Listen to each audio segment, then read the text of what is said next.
someday, spoke Hiawatha, these same thoughts that flower in our understanding today will reach out into the stars, beyond the furthest cloud, and bounce back, echoing the teachings of the flowering tree. And all the nations of the world will hear these thoughts of peace and be amazed. They will know then the thoughts of God.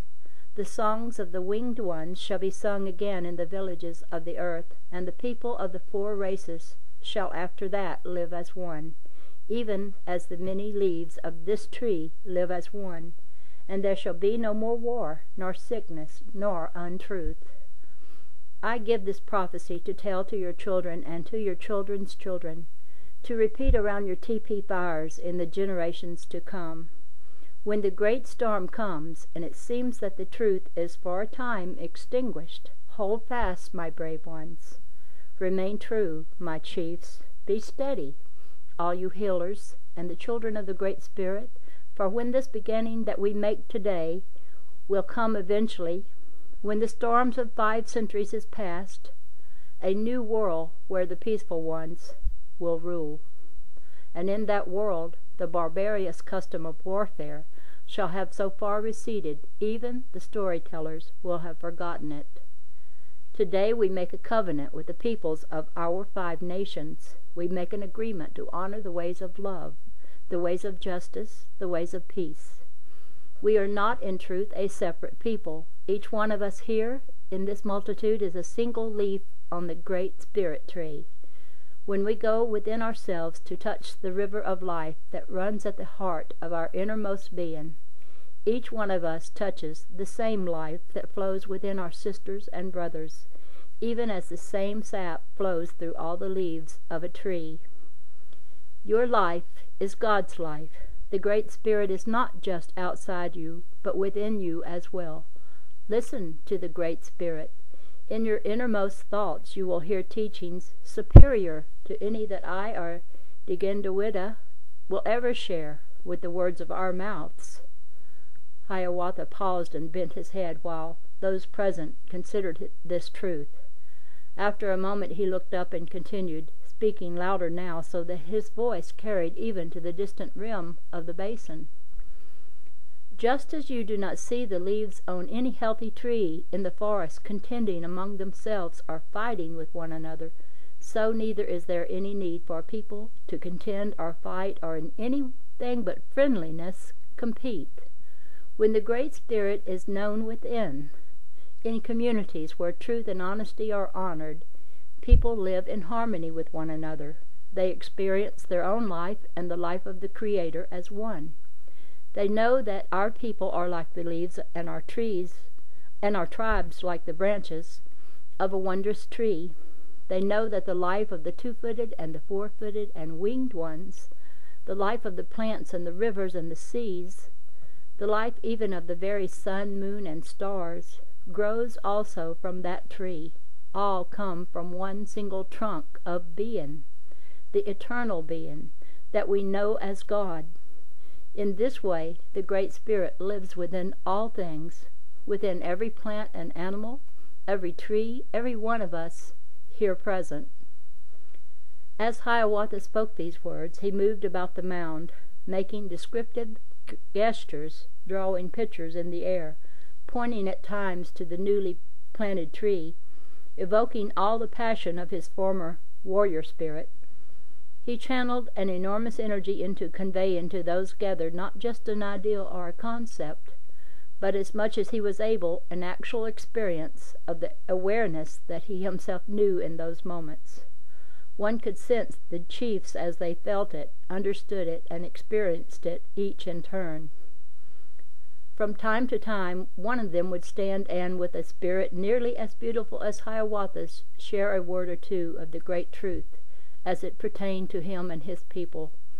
But the chiefs kept their comments brief, for I think, like myself, they were truly awed by the Great Spirit whom Hiawatha in those moments had obviously become.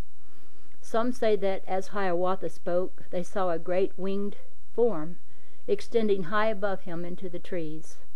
I saw only Hiawatha, but I saw him as I have known him in the Andes, in the Himalayas, and once upon the shores of the Sea of Galilee. There was no presence overlighting Hiawatha, the great eternal spirit that is the reality of every human being had simply found a welcome home in his heart. What happened next was remarkable in the midst of such a gathering of hunters and warriors. Some later said it was a miracle. However, to those of us who witnessed it firsthand, it did not seem unnatural. In fact, so natural did it seem, and so much in the flow of Hiawatha's speech, that our distraction was only momentary.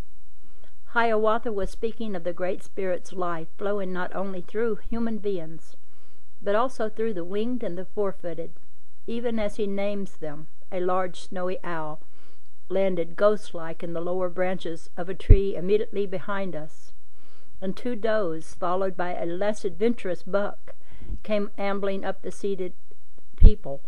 At times, cautiously stepping over those who were in their way, Hiawatha pointed to the deer and to the owl.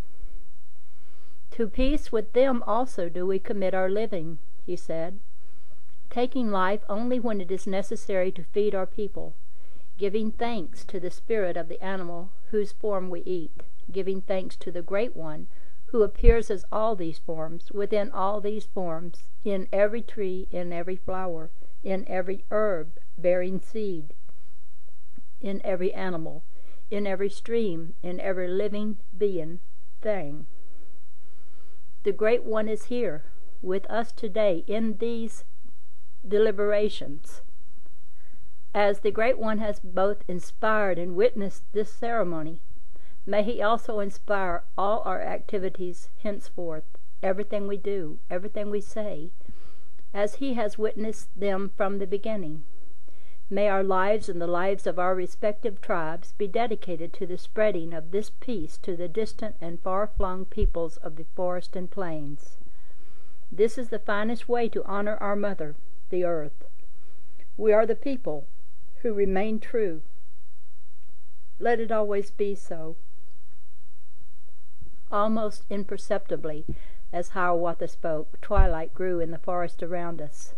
One by one, lights appeared. A host of tiny fires gradually filled the basin of the new tree and danced across the nearby hills as people gathered near them for warmth. The full moon had not yet risen, but above us, as it reflected our many little fires, stars one by one began appearing across the sky. A larger fire was built in front of the mound of the newly planted tree.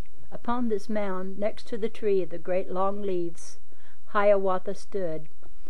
As the smoke from many family fires rises tonight and spreads above the forest, let us remember, he reminded the Iroquois, that this smoke comes from many fires, and no one fire is better than another. Though one fire may burn brighter, and another more faintly, who is to say which is wiser? You know as well as I that there are times and seasons for both. Remember always that the truth springs from many hearts and takes many outer forms, no two ever the same. One in the Great Spirit, we shall have no one leader, nor one ruling class, nor a class of ruling shamans, for such traditions are warrior traditions, and not the traditions of the Ongwi Honwi. Let such customs be buried with our weapons. Let them lie forgotten beside the tree that is no more.